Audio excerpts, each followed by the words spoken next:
Hi, I'm Stephen Downs. A lot of people have been wondering why I write things opposing homeschooling. They say that I should be supporting homeschooling, given the things that I've said about schooling in general and about the potentials offered by online learning. They say that I should be supporting homeschooling because I support deschooling, as expressed by Ivan Illich and Paulo Freire. They say I should be supporting homeschooling because homeschooling offers the opportunity for personalized learning. And I should be supporting homeschooling because it's intensive. It offers one-to-one education for children who need that kind of attention. And I agree with all of those. I think those are all advantages that homeschooling offers. And, my opposition to homeschooling in no way expresses a satisfaction with the educational system as it is now. But neither does my dissatisfaction with the educational system infer that I should support whatever alternatives there are to it. Here are my reasons for opposing homeschooling. After I sketch these reasons, I'll sketch an alternative, which I'll call community schooling, and I'll outline some major success factors for community schooling. First of all, qualifications. This is the item that has come up in recent discussions. Now, I don't subscribe to the dogma that says simply being a qualified teacher means that you're going to provide quality education for a student. Of course not. That's silly. That's like saying simply because somebody has a mechanic's ticket means that they're going to perform quality repairs on your car. That's not always going to be the case. We need to have systems and checks and balances in place to make sure that happens. But that said, it certainly does not follow that simply because somebody is not certified that they are able to provide quality education. And let's face it, while it's true that very many parents out there provide quality learning for their children, at the same time, there are many, many people who are not remotely qualified to offer homeschooling or learning for their children. These are people who have not graduated from college or university, indeed may not have graduated from high school. These are people who do not know that Hungary is a country. These are people who call Iraq the Iraq or the Iraq. These are people who are simply unqualified by virtue of the fact that they have neither the base of knowledge, the capacity for reason, nor any grounding in pedagogy or communication theory. And by that I don't mean university degrees or anything like that. I mean simply the skill to pass on the message. I think this is a really big concern. But it's not my only concern. If it were my only concern, then I'd say, well, let's get the supports out there and help these people. But it isn't by any means my only concern. The second major concern I have addresses the issue of motivations and content. Let's face it, there is a social objective to public schooling. At the very least, the objective to public schooling could be described perhaps in cliche form as something like, don't be psychotic. We want people who graduate from our school system to do things like share, to be considerate, to not steal, to obey the rules. At least, the really big rules. Yes, there are political objectives too, and I, as much as anyone, am concerned about the politicization of the classroom. I'm concerned about things like the Pledge of Allegiance. I'm concerned about things like patriotism and jingoism. I'm even concerned about capitalism, young entrepreneurs, and the JCs. All of these things, all of these political edges to education are things that concern me. But at the same time, when I look at homeschooling, I have an equal and even greater concern about parents' values being passed on uncritically to children. Because at least in the public school system, at least the politicization there happens in a more or less public environment and is subject to scrutiny and is subject to criticism. In the home, this doesn't happen, which is why in the home, the student can uncritically absorb the great Zionist conspiracy, or the student can uncritically absorb the parent prejudice against, as I heard on the radio just the other day, the French, meaning the language, not to mention the people. Or they can uncritically absorb religious supremacism or racial supremacism. This is a valid and legitimate concern.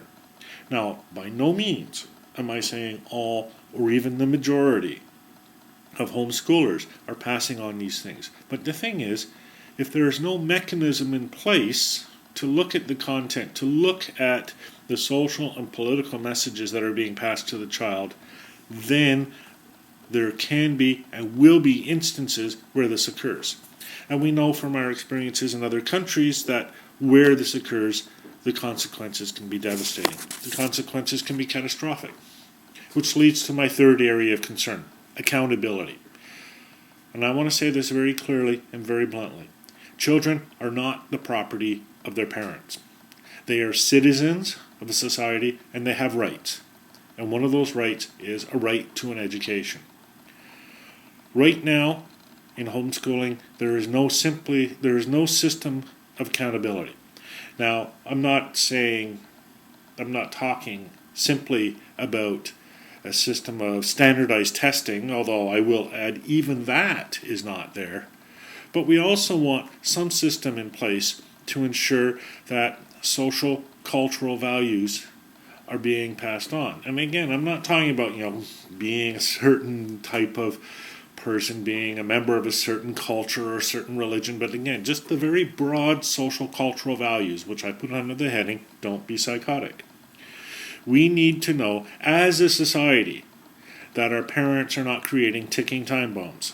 And we need to know, as a society, on behalf of the students, that we can testify that they are receiving something like a quality education. There's another factor as well. Resources. Right now, the materials that are needed to properly support home learning in our society are not there yet. Yes, there's a lot of support out there. I did some looking around. There are discussion groups, there are resource sites, there's all of that. It's much, much better than it has been in the past. But we need much more in the way of curriculum guides and educational support for parents. We need much more in the way of communication and social facilities for the students. We need more learning resources and more scrutinized and in some way publicly reviewed or publicly accredited learning resources. And we need teaching supports. We need the infrastructure in place to support the children in the cases where the parents are, for some reason, unable to provide the teaching. But, when I talk about resources, even more importantly, when I've talked about deschooling and that sort of thing, I have never envisioned a society in which we simply replace the classroom with a mini classroom in the garage. I mean, if we are going to develop personal, deschooled learning, we don't want to create miniature instances of that all over society. Homeschooling can be supported, I agree. But homeschooling should not simply be in the home. It should be in the community. And it should be provided not simply by a parent, but by the community as a whole. But when we look at this, when we look at the community supports for learning, or to put this another way around, when we look for support for learning in the community, those resources simply aren't there. Those materials, those supports aren't there. The carpenter working on the job does not have the background in place to be able to provide learning for students while doing carpentry. The lawyer in the courtroom, the forester in the forest. We need to be able to allow all of these people to contribute to the education of our children, and we've done nothing to put that sort of thing in place. More on that later. Finally, I want to talk about equity. Because you might be asking, well, why do we need the community? And the reason why we need the community is because not everybody can homeschool. I'm not talking here simply about the people who are unqualified. I'm talking about the people who are simply unable. Single parents, for example, who have to go out and work during the day while their children are at school. The working poor, who can't afford to have a parent take the entire day off in order to teach their children. Homeschooling is, in a certain sense, the ultimate in private schooling.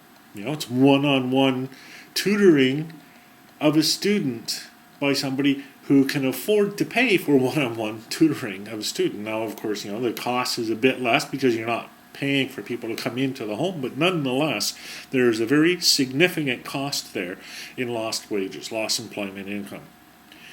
We need to support a system of deschooling and community education that works for all of our children, and not just the rich. We need to put systems and supports in place to support this kind of learning and to gradually move to community schooling as a whole and move it incrementally so that we're not simply removing children from schools and throwing them to the wolves and hoping that it all works, but doing it a little bit at a time, gradually keeping the supports in place, keeping the accountability in place. Here are the objectives, in my mind, of a successful community schooling initiative. First of all, we need to ensure instruction by experts. Now, what I mean by that is not simply instruction by qualified teachers. I've talked about this in the past.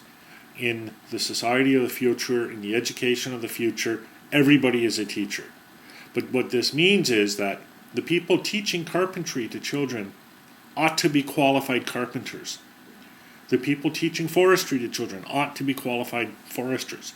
We don't want quacks teaching our children. We don't want people to learn especially dangerous occupations like handling power tools from people who don't know what they're doing. So we need to get that system in place, a mechanism to allow experts from across the community to participate in our children's education. Secondly, we need diversity of perspective. And this speaks to the need to ensure social and cultural values, and it also speaks to ensuring that the children have the capacity and the base for criticism. By ensuring that students are exposed to a variety of perspectives on culture, on religion, on language, and the rest, we ensure that children are in a position where they can at the very least compare one with the other. Now, that is not to say that parents should not Microsoft Auto Update has just launched right in the middle of my broadcast. Can you believe that? Unbelievable. I sometimes really hate Microsoft. That is not to say that parents' religions and cultural values cannot be passed down. I think they should. I think that's an important role of schooling. But it is to say that this passing down of values occurs in a context where children and society can critically appraise those, not for goodness or quality or anything like that, but on the grounds of, again, don't be psychotic. 3, and this leads to an accountability, a system of review and assessments. Now, by this I don't mean necessarily standardized tests or things like that, because standardized tests measure only a small portion of a student's learning. I would suggest things like participation in community programs, things like social services perhaps, or model legislatures, or participation in Habitat for Humanity. I think that children, as they are learning, should participate in the social and community structure that surrounds them, and as they begin to specialize more and more in a discipline, should participate in the social and community structure around that discipline. And we need to put into place the mechanisms that allow that to happen, because we don't have children's programs for lawyers, we don't have children's programs for carpenters. 4th, we need adequate support. We need to ensure that there is ubiquitous internet access, and this includes having the device, the reader, the communicator tool in the child's hands with learning materials and community supports. In other words, a personal learning environment. We need to ensure the community support is in place, including the agreement by the people in the community to participate in the teaching of the children of the community.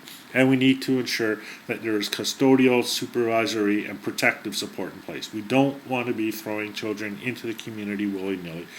They do need to be supervised in some way, especially the younger children, and they do need to be protected in some way, again, especially the younger children.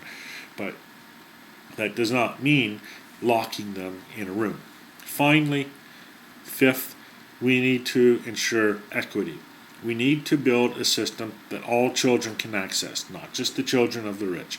We do not want to create one system for well-off parents that involves homeschooling, resources, community supports, all of that sort of thing, and then a public system where we just throw the kids whose parents cannot afford to take 6-8 hours out of a day in order to provide personalized instruction. The system we create has to work well for all students. We do not want and cannot create a disadvantaged underclass of students in our society. So that is my views on homeschooling overall. I understand why people support homeschooling. I understand the weaknesses in the current system. But replacing the current system with a new system that responds only to the needs, abilities, capacities, and political and cultural interests of the well-to-do is not the way to respond to the weaknesses in our public system.